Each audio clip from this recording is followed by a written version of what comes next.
Assalamualaikum warahmatullahi wabarakatuh. Ketemu lagi dengan Bu Dewi. Selamat pagi anak-anak Bu Dewi. Tetap semangat ya. Sebelum belajar, yuk kita bersama-sama membaca basmalah yuk. Bismillahirrahmanirrahim. Sekarang kita masih belajar di tema 3, yaitu peduli terhadap makhluk hidup.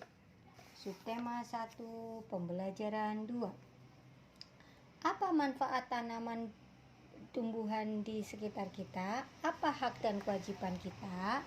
Nah, sebelumnya kamu sudah belajar tentang tanaman padi kemarin kan? Betapa banyak manfaat padi. Sebagian besar orang Indonesia menjadikan nasi sebagai makanan utama. Begitu juga dengan beni. Beni makan nasi sebagai makanan pokoknya. Nah, bijak yuk menggunakan, merawat dan memperindah. Nah, setiap hari Beni dan adiknya serta kedua orang tuanya selalu makan bersama. Di keluarga Beni, semua orang diberi kesempatan untuk mengambil nasi sendiri. Ibu Beni selalu berpesan, ambillah nasi secukupnya.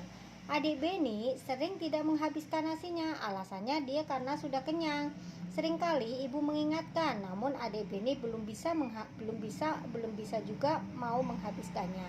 Berbeda dengan adiknya, Beni selalu menghabiskan makanannya. Dia selalu mengambil makanan secukupnya.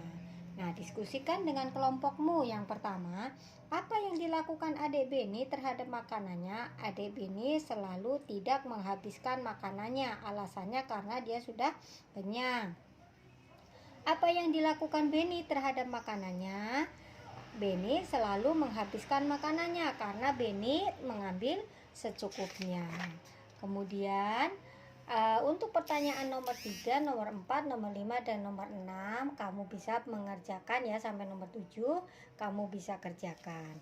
Nah, tanaman mempunyai manfaat yang banyak untuk manusia. Selain makanan, tanaman juga menghasilkan oksigen. Kita berhak menikmati manfaat dari tanaman, namun kita juga wajib bijak untuk menggunakannya. Salah satu cara bijak untuk menikmati manfaat dari tanaman adalah dengan tidak membuang-buang makanan. Kayak tadi adik Beni itu selalu membuang makanannya karena tidak mengambil makanan seperlunya atau secukupnya. Nah, bayangkan jika semua orang seperti adik Beni, betapa banyak nasi yang terbuang sia-sia. Padahal kita harus memanfaatkan sumber daya alam dan energi biar tidak terbuang dengan sia-sia. Bagaimana dengan kamu? Apakah kamu di rumah selalu menghabiskan makanannya? Ayo. Nah, berpikirlah sebelum kamu membuangnya.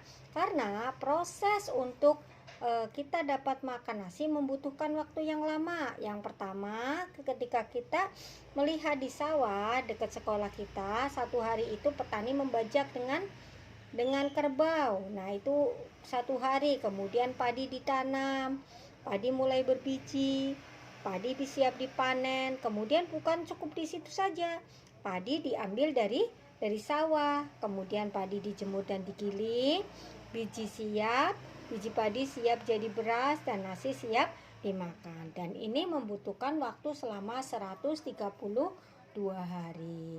Nah, kalau 132 hari kurang lebih 4 bulan ya. Wah, cukup lama sekali ya. Nah, kemudian ada di bagian 2, perhatikan, ada seorang bapak-bapak sedang menebang kayu di dalam hutan. Kemudian ada anak cantik sedang menanam pohon. Kemudian ada anak laki-laki yang sedang merusak tanaman. Pertanyaannya, apa yang dilakukan pada orang pada gambar tersebut? Gambar A, orang sedang menebang pohon. Gambar B, anak sedang menanam tanaman. Dan gambar C, anak laki-laki sedang merusak tanaman. Yang pertanyaan kedua, apakah tindakan tersebut baik? Mengapa? Gambar A tidak baik karena akan merusak hutan dan hutan akan menjadi banjir. Tidak baik karena akan merusak hutan. Kemudian yang gambar B baik karena tercipta kelestarian lingkungan. Kemudian yang gambar C tidak baik karena akan tanaman akan menjadi rusak dan kelestariannya akan hilang. Nah, kemudian dampak bagi lingkungan yang gambar A. Nah, akan terjadi banjir ya, akan terjadi banjir. Nanti kamu bisa diisikan selanjutnya ya. Jadi tugasnya ada 2, yaitu halaman 8 dan halaman 9 ya. Kemudian yang lain bisa kalian baca di rumah dengan bunda atau dengan ayah. Di sini juga ada kolase, nanti kita bikin kolase ketika waktunya sampai ya. Kolase dengan daun kering ya. Tapi nanti ketika kita sudah selesai di pembelajaran, nanti Bu Guru informasikan. Sekian dari Bu Dewi, tetap semangat. Assalamualaikum warahmatullahi wabarakatuh.